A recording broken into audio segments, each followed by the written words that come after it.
अस्सलाम वालेकुम। कैसी हैं सब लोग? उम्मीद है खैरियत से होंगे। तो हम लोग भी खैरियत से, अल्लाह ताला सबको अपने हिफ्ज़ व अमान में रखे। आजकल मौसम की सूरत हाल भी काफ़ी ख़राब है, उस वजह से तो सर्दी की आमद हो गई। इसी खुशी में हमने कुछ मीठा बनाया सर्दी के रिलेटेड, तो आपसे साथ शेयर कर रहे हैं। हम बना रहे हैं बेसन और अंडे का हलवा। फ्रेश मिल्क भी यूज़ होता है, बहुत ही यम्मी बनता है ये।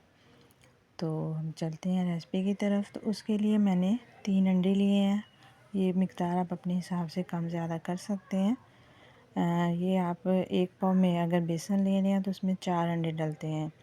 मैंने 1 पाव से थोड़ा कम लिया, मैंने 3 अंडे डाले हैं और 2 कप दूध इस्तेमाल किया इसमें। और मैंने तकरीबन पौना कप चीनी डाली है इसमें, हाफ़ से थोड़ा ज़्यादा। अंडे, चीनी, दूध और ज़रदा जिसमें यूज़ किया मैंने वो थोड़ा सा डाला है, 1/4 टीस्पून।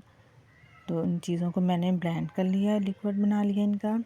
और बेसन को हमने अलहदा से घी के अंदर बुनाई करनी है, उसको अच्छी तरह भूनना है तब इसकी खुशबू आना शुरू हो जाए। तो लिक्विड मैंने तैयार हो गया हमारा। तो अब मैंने घी लिया। घी हमने इतना लेना है कि उसके अंदर बेसन ज़रा लिक्विड लिक्विड रहे, उसकी अच्छी सी बुनाई हो जाए। बिल्कुल ड्राई बेसन नहीं हमने भूनना।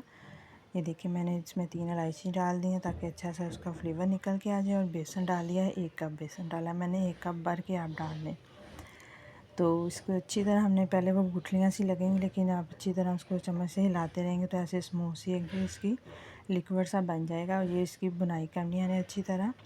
इसको 10 मिनट से ज़्यादा टाइम नहीं लगता। अच्छी तरह स्लो आंच पे इसकी बुनाई करें तो बहुत अच्छा कलर भी निकल के आता है और इसका फ्लेवर भी निकलता है। तेज़ आंच पे करेंगे तो ये जल जाएगा बेसन। ये देखें इसकी बुनाई हो रही है, थोड़ा कलर भी चेंज हो गया। तो अब इसके अंदर हमने जो लिक्विड बना के रखा था अंडे, चीनी और दूध का, वो हमने डाल दिया।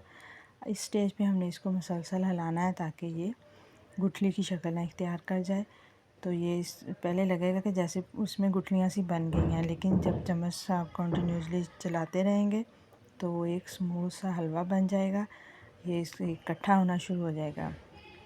और फिर इसकी हमने इतनी बुनाई करनी है कि ये नरम भी रहे और थोड़ा थोड़ा इसका घी जो है वो भी निकलना शुरू हो जाए, इसमें चमक सी आ जाए। तो समझे हमारा हलवा तैयार है। इस स्टेज पे मैंने इसमें थोड़े से बादाम भी शामिल कर दिया, कुछ हम गार्निशिंग के लिए यूज़ करेंगे।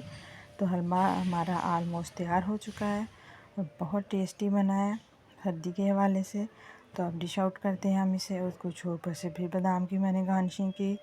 तो आप लोग भी ज़रूर ट्राई कीजिए और दुआ में याद रखिएगा। मेरा चैनल सब्सक्राइब कीजिएगा। अल्लाह हाफिज़।